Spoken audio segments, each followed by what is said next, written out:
Have you ever said yes to a client or a project and known almost immediately that you'd made a mistake? The scope wasn't clear, the budget was too tight, something about the conversation felt off, but you said yes anyway because you needed the income, or you didn't want to seem difficult, or you just weren't sure how to say no.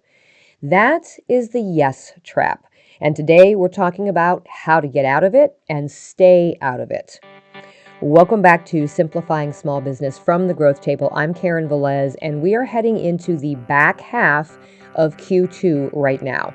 A lot of early stage business owners are in hustle mode right now, either trying to make up ground from a slower Q1 or riding a spring surge and saying yes to everything because they're afraid the momentum won't last. I understand that feeling completely, but this is exactly the season when the yes trap does the most damage. You take on a project that's underscoped or underpriced or just not the right fit. It consumes more time than you budgeted, it drains more energy than you expected, and while you're buried in it, you miss the opportunities that would have actually moved your business forward. So by the time it's over, you've made less money than you thought, you're more tired than you should be, and you're no closer to the business that you're trying to build. That is the real cost of the yes trap. And today we're going to look at it clearly and build a filter that you can use before you commit and practice the language that makes it possible to say no gracefully, kindly, and with your relationships completely intact. So every yes has a cost. The question is not whether you can do the work. We know you can. It's whether doing this work moves your business in the direction you actually want it to go. Saying yes to the wrong thing is always saying no to something better. I'm going to say that again. Saying yes to the wrong thing is always saying no to something better. And in the early stages of business, when your time and your energy are your most finite resources, that trade-off deserves a moment of honest consideration before you commit. The yes trap is the habit of accepting work or clients or projects without honestly evaluating whether they fit. And that could be fit your pricing, your capacity, your values, or just the direction that you're trying to grow. When we accept work that doesn't adhere to our boundaries, the things that we promised ourselves we wouldn't do in our business, it's usually about one of four things. The first is a fear of scarcity. Okay, when income feels uncertain, every opportunity feels like one that you can't afford to pass up. And this is especially accurate in the early stages of business when the pipeline isn't full yet or sales are inconsistent and every new inquiry feels like a lifeline. The fear of a slow month can make a bad fit project look a lot better than it actually is. The second reason might be just general discomfort with disappointing people. A lot of small business owners, and I would say that this is particularly common among women-owned businesses, though it's certainly not exclusive to us, have a deep aversion to letting people down. Saying no feels like rejection. It feels unkind. So instead, we say yes, and then we quietly absorb the cost of a bad fit rather than risk an uncomfortable conversation. Another reason might be unclear boundaries around scope and pricing.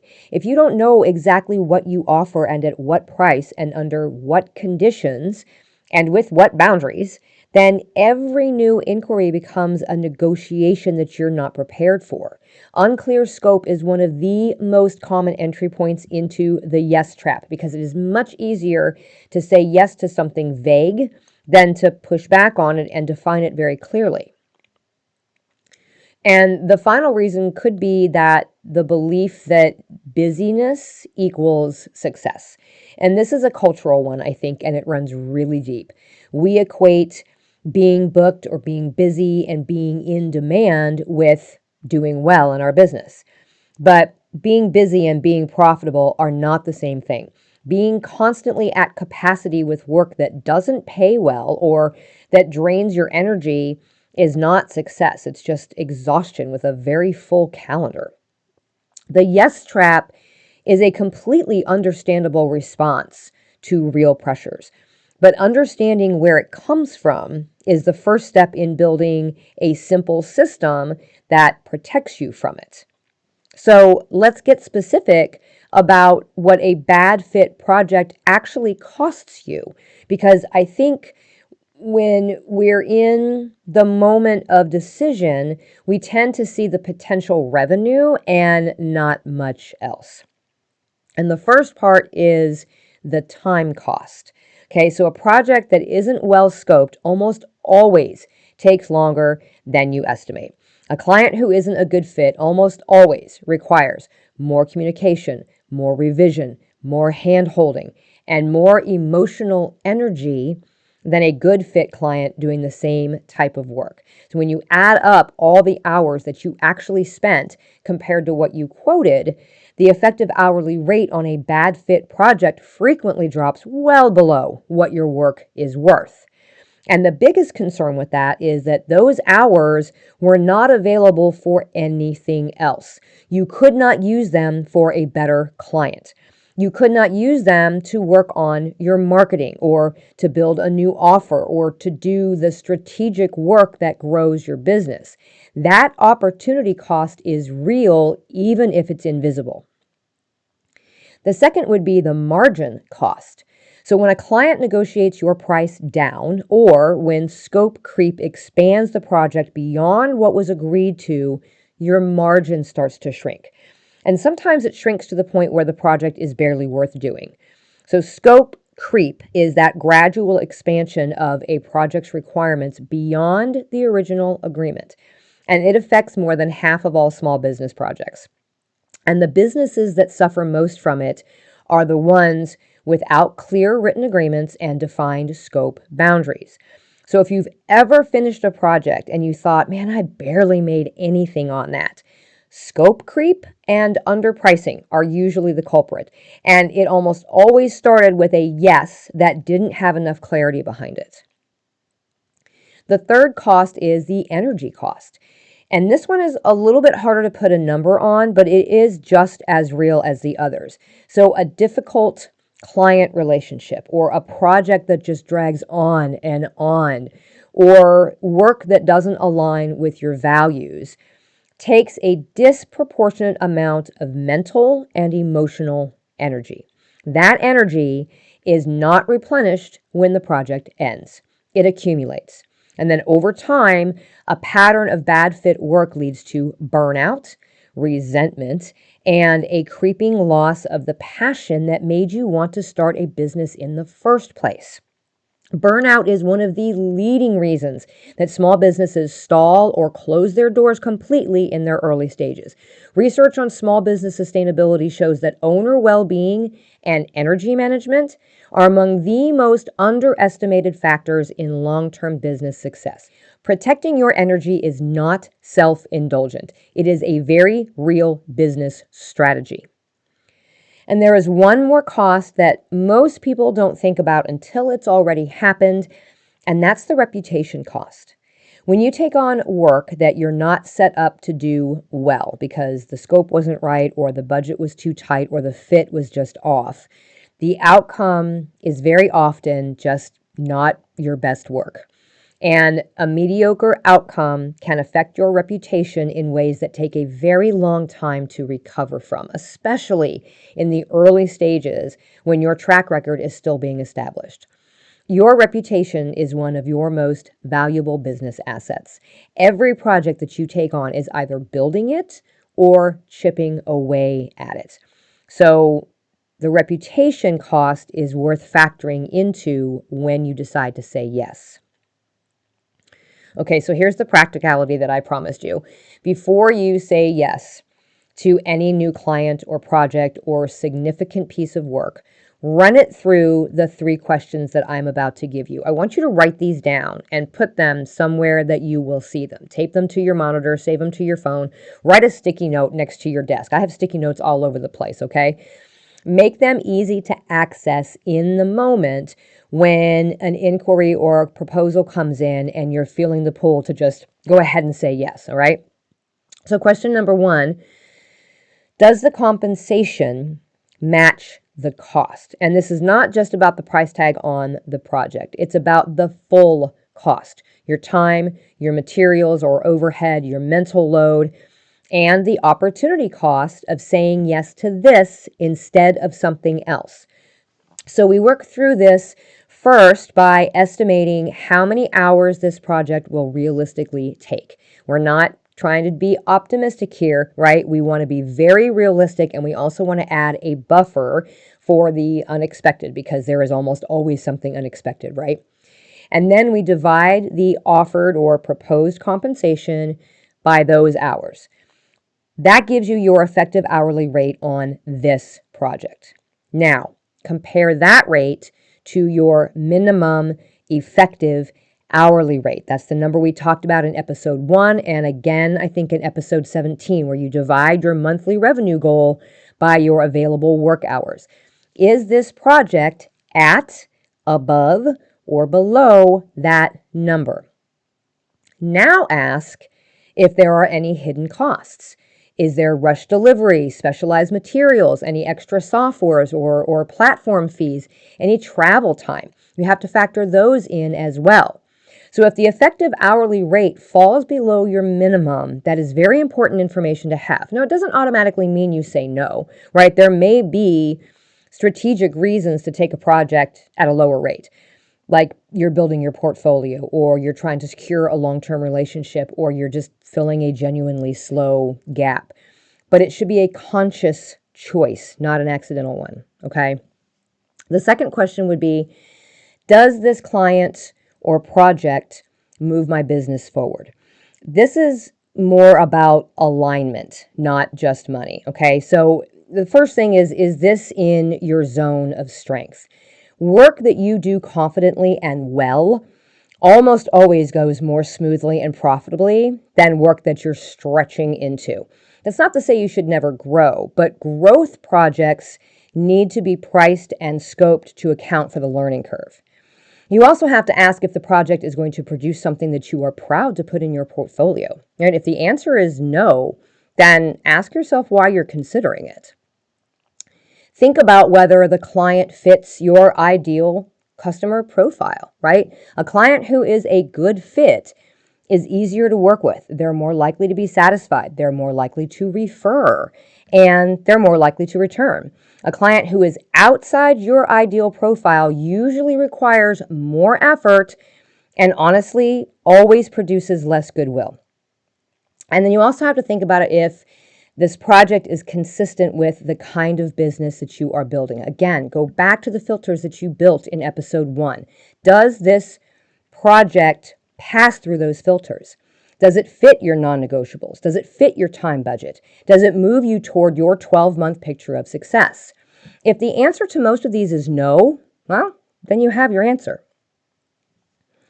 The third thing to ask is, does anything feel off right now?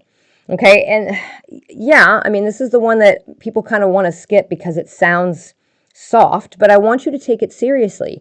Your gut is a pattern recognition tool.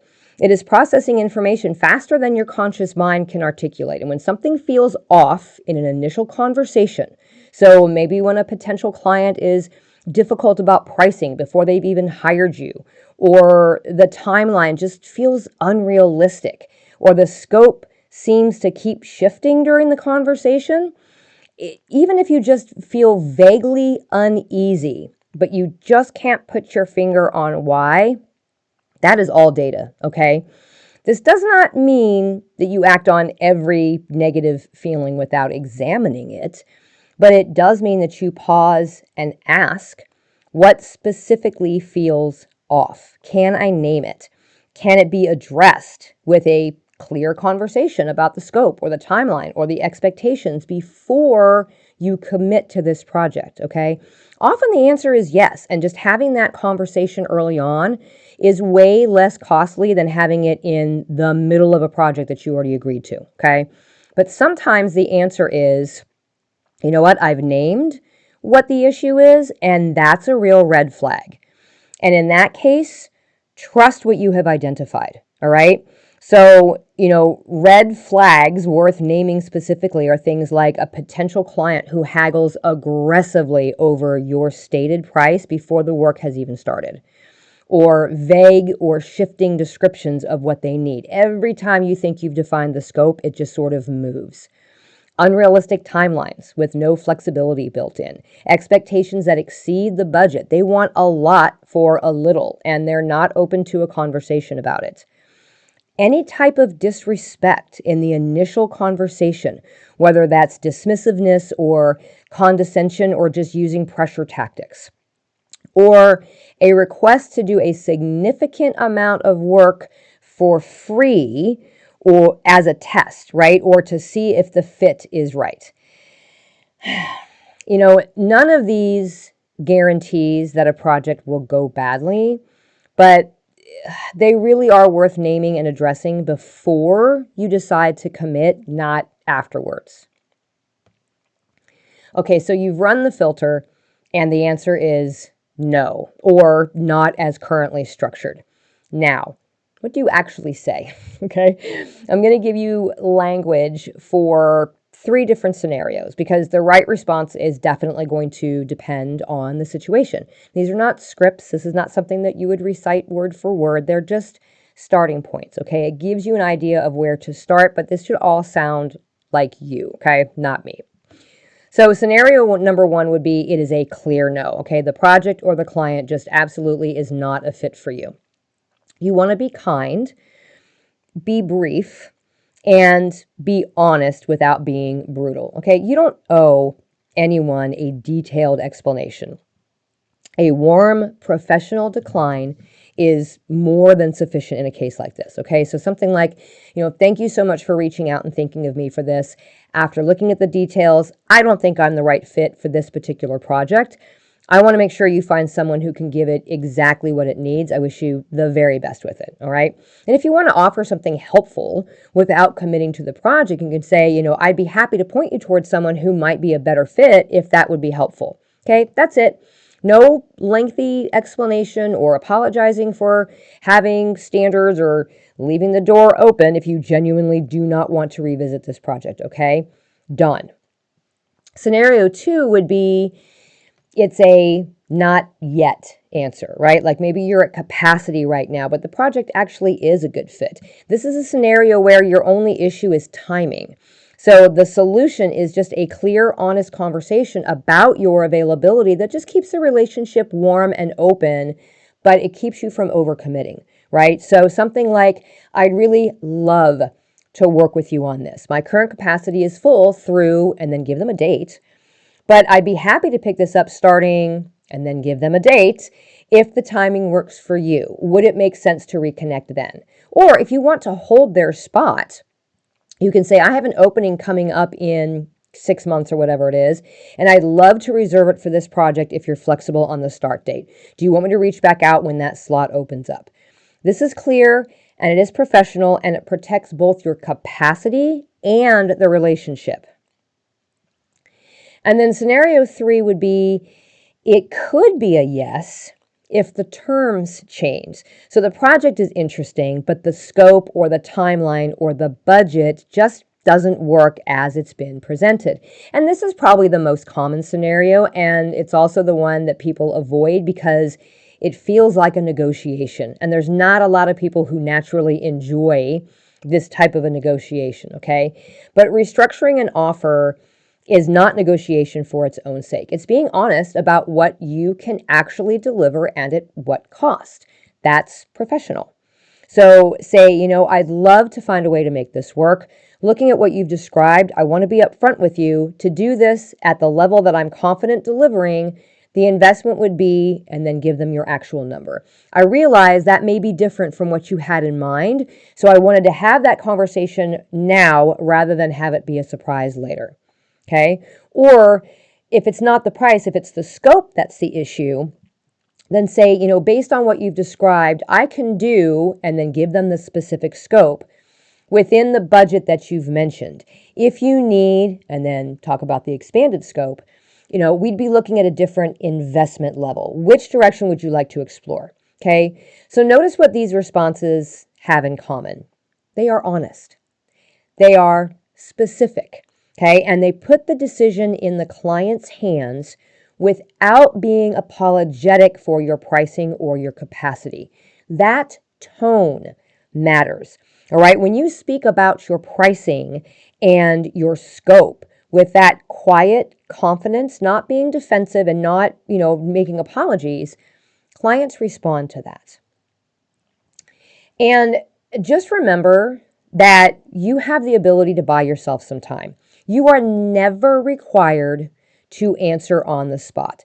If, an inquiry comes in or a proposal comes in and you are feeling the pull to say yes before you've really had a chance to think it through, this is your permission to slow down, okay? And you can give them a response and say, thank you for bringing this to me. I want to give it the consideration it deserves. Can I get back to you by, and then give them a date. And then run it through the 3-question filter before you respond. A 24-hour pause between receiving some sort of an inquiry and committing to it is a completely professional and appropriate practice, and it will save you from more than a few yes traps. Okay, quick recap. The yes trap is the habit of saying yes without honestly evaluating the fit. And it almost always has a real cost in time, margin, energy, and reputation. Every yes has a cost. Every yes to the wrong thing is a no to something better. The 4 root causes of saying yes is a fear of scarcity, discomfort with disappointing people, unclear scope and pricing, and the belief that busyness equals success. Your 3-question filter: does the compensation match the full cost? Does this move my business forward? Does anything feel off? And then the 3 responses: a kind, brief no, a warm, not yet, with a clear timeline, and an honest restructure that puts the decision back in the client's hands. And remember, you are never required to answer on the spot. Buy yourself 24 hours and then run the filter. The goal here is not to become someone who says no all the time. The goal is to become someone who says yes on purpose to the right work with the right clients at the right terms, so that every yes moves your business exactly where you want it to go. All right, that's it for this week. If you want a supportive, no-noise community of business owners who are building real businesses without the hustle culture pressure, come join us in the Growth Table Small Business Collective. Monthly workshops, a growing resource library, peer support, and direct access to me. You can head to growthtablesbc.com, or you can find the link in the show notes. You've got this, and I am cheering you on, and I will see you next Wednesday.